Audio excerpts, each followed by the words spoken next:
I don't have a link on the headline. I don't have any information on the headline. I don't have any title in there. But still, Facebook is pulling in this data. Relax Slim Anti-Stress Drink Pure Magnesium Citrate. They're pulling that directly from the Amazon listing. So if you don't put something in there, Facebook will put something in there for you.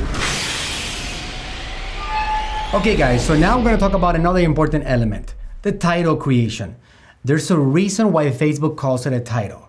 They call it a title because it's really obvious and it's really bolded out. I want you to take a look at what I'm going to be showing you now so you can see how distinct it is. It doesn't have like regular font. It's actually really, really loud and it's really readable. So whatever you put in that title will help you get more results and more action on your messages.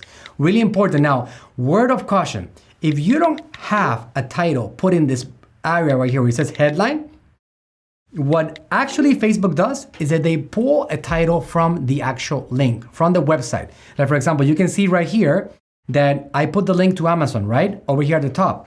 I don't have a link on the headline. I don't have any information on the headline. I don't have any title in there.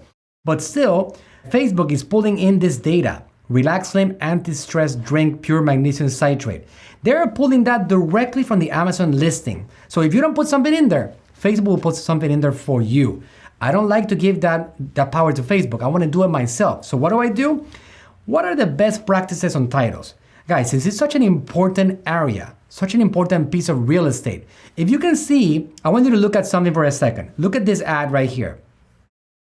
This is something that Facebook has rolled out recently. They actually bolded that area.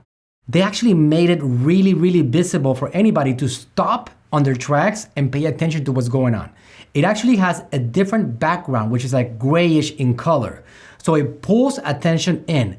The title area where the call to action belongs is a very, very important part of your creative. So let me give you some examples of what I do. Number one, when I'm looking at the newsfeed right here on the mobile, the only one I care about is the mobile newsfeed preview. Why? 90% or more of your actual traffic is on mobile. So I usually don't have to even pay attention to how it looks on an actual desktop device. Instagram is important, but that's something that you can go later on and evolve on that area so you can see how it looks because it is going to look different. On Instagram, the text is not at the top. Let's see how it looks right here. Let me just switch it quickly to Instagram feed and check it out.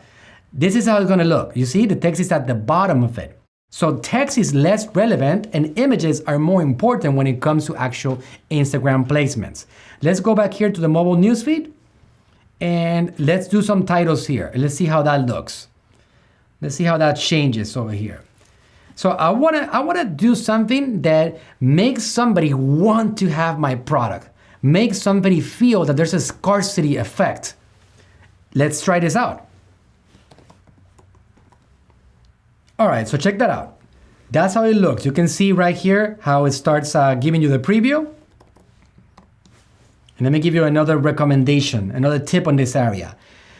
This is what I always do. Now, the title change, you notice that, right?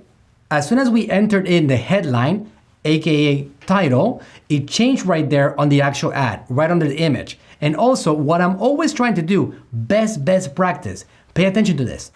Always look and make sure that the ad, the title on it, does not extend. I want you to look and see what happens now as I write more. Pay attention to the ad as I write more on this title.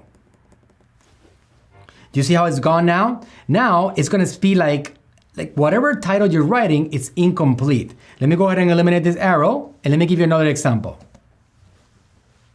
I'm adding in there free shipping for Amazon Prime members. Do you see how it gets cut off? Look at this.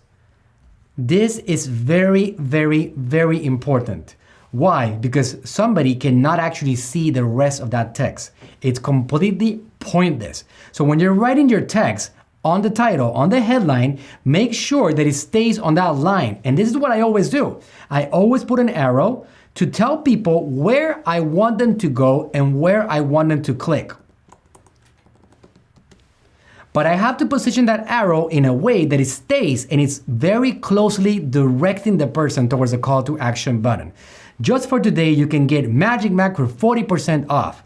Shop now. You see how that works? psychological effect, guys. Now somebody goes in there and they want to visit my shop. I know as a fact that my listing on Amazon has a 35% conversion rate, which means that for every 100 people that I send, 35 of them are going to purchase.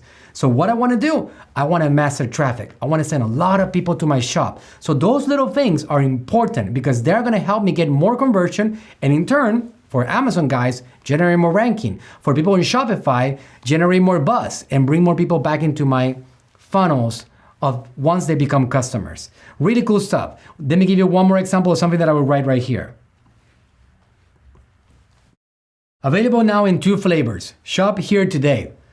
Just play around with it, guys. Just think about it. Analyze. What would somebody want to know? What would make somebody click and go to your website? A title is an essential part of that. So I hope you like it. Go and test it out. Write some titles, some headlines for your ads, and see which one you like the most. And find out, once you start running some ads, you'll find out right away which one works best. Again, this is a whole testing process. What do we try out? We try out one thing at a time and we find out which one is the right one for our crowd.